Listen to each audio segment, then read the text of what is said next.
দেখুন, আমরা আপনাদের সকলকে আজকে আপনাদের সকলকে জানানোর জন্য ভাটপাড়া পৌরসভা 35 নম্বর ওয়ার্ডের ত্রাস সুজিত চৌধুরী এলিয়াস কলওয়াকে ভাটপাড়া পুলিশ গ্রেফতার করেছে। তার কাছ থেকে 5টা আগ্নেয়াস্ত্র 5 রাউন্ড গুলি বরামদ করেছে। আমরা বারবার এই কমপ্লেন্টটা পুলিশকে করছিলাম, সব জায়গা আমরা বলছিলাম কি কলওয়াকে সুজিত চৌধুরী এলিয়াস কলওয়াকে ইমিডিয়েটলি গ্রেফতার করার দরকার আছে। কারণ কি সব সময় লোকজনকে ভয় দেখানোর চেষ্টা হচ্ছে, এর গুন্ডা বাহিনী যার নেতৃত্ব করছে এরা সব সময় এলাকার মানুষের উপরে ত্রাস সৃষ্টি করছে। আমরা ভাটপাড়া পুলিশকে ধন্যবাদ দিচ্ছি कि তারা কলওয়াকে গ্রেফতার করেছে এবং তার কাছ থেকে একটা 9mm পিস্তল, 3টা 7mm পিস্তল और একটা পাইপ গান ওরা রিকভার করেছে, 5 রাউন্ড গুলি রিকভার করেছে। সবথেকে বড় দুঃখের যে জিনিসটা হচ্ছে সেটা হচ্ছে কি কলওয়া আমাদের এখানকার বিধায়ক তার খুব ঘনিষ্ঠ আছে এবং তার হয়ে উনি কাজ করছেন। এই জিনিসটা যারা এক ক্রিমিনাল গ্যাং ক্রিমিনালস কে যারা ব্যবহার করছে এবং মানুষকে ভয় দেখানোর চেষ্টা করছে, ওয়ার্ড নম্বর 35 এবং অন্য ওয়ার্ডে যারা ভয় এবং আতঙ্ক সৃষ্টি করার চেষ্টা করছে, এই ধরনের কোনো চেষ্টাকে সহ্য করা যাবে না। এবং আমরা নির্বাচন আয়োগকে এবং পুলিশকে আমরা আবার এটা আবেদন জানাচ্ছি যেন এদের বিরুদ্ধে প্রত্যেক ওয়ার্ড প্রত্যেক বুথের উপরে এদের কোনটা গুন্ডা বাহিনী কাজ করে সব লিস্ট আমাদের কাছে আছে। এরা যদি নিজেকে শুধরাতে না পারে এদের বিরুদ্ধে কড়া থেকে কড়া ব্যবস্থা নিতে হবে।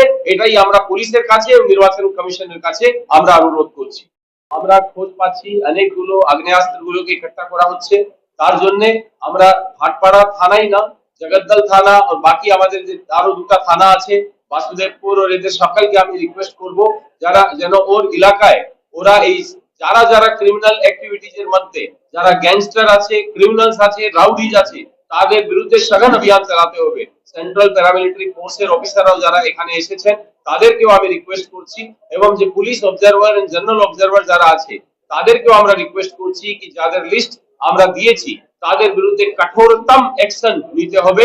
আর যদি মানুষকে ভয় দেখানো, ভোটকে প্রভাবিত করার চেষ্টা, মানুষকে ভোটের সময় ডিস্টার্ব করার চেষ্টা যারা আগেও করেছে এবারও যদি করার চেষ্টা করে তাদের বিরুদ্ধে কঠোরতম অ্যাকশন নিতে হবে। বলে কোনো কথা যদি উনি বলে থাকেন এটা সব থেকে খুব ভালো। আমি বলছি যে লিস্ট প্রোভাইড করা হচ্ছে প্রত্যেক যারাও ক্রিমিনাল আছে প্রত্যেককে তুলতে হবে। একজন লোককেও ছাড়া যাবে না যে এলাকার মধ্যে কোনো লোককে ভোট দিতে আটকাবে ইয়া ছাপ্পা করার চেষ্টা করবে, ভয় দেখানোর চেষ্টা করবে, একজন লোককেও ছাড়া যাবে না। কতজনের লিস্ট আপনারা দিয়েছেন? আমরা অনেক বড় লিস্ট দিয়েছি, কয়েক মানে 100 উপরে লোকের লিস্ট আছে আমাদের, সেটা আমরা দিয়েছি। নির্বাচন আয়োগকেও দেওয়া হয়েছে, এদেরকেও দেওয়া হয়েছে। আমরা এটাই সকলের কাছে রিকোয়েস্ট করছি যেন এদেরকে শীঘ্র তাদেরকে গ্রেফতার করতে হবে।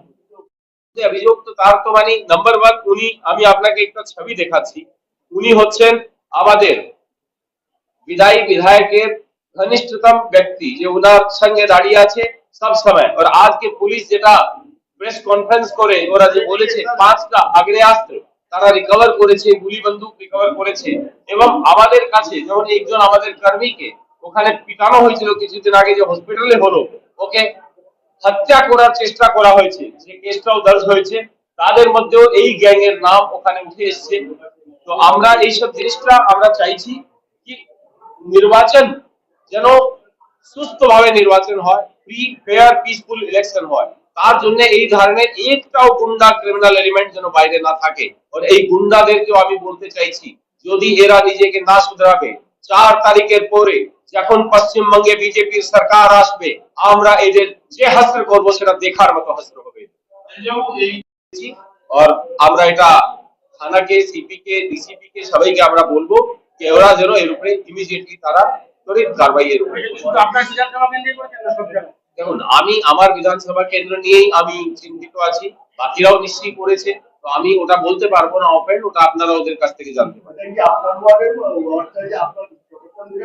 জগদ্দল বিধানসভার ওয়ার্ড আছে 35 নম্বর ওয়ার্ড, বাকি সব ওয়ার্ডেরই আমরা দিয়েছি, মানে এটা 35 নম্বর ওয়ার্ডের আসামি ছিল।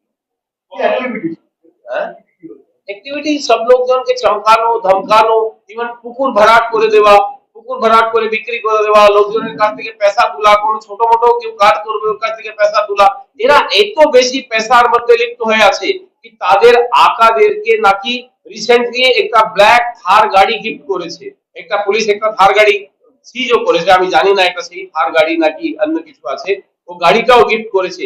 যদি এই ধরনের কালো টাকা দিয়ে কোনো এই ধরনের জিনিসকে কিনা হয়েছে এবং গিফট করা হয়েছে, আমাদের নতুন আইনের মধ্যে যে ব্যবস্থা আছে এটাকে রিকভার করা এবং তাদের উপরে কঠোরতম কারবাই করার ব্যবস্থা আছে, সেটা আমি পুলিশকে রিকোয়েস্ট করবো ওরা যেন এই কারবাইটা করে।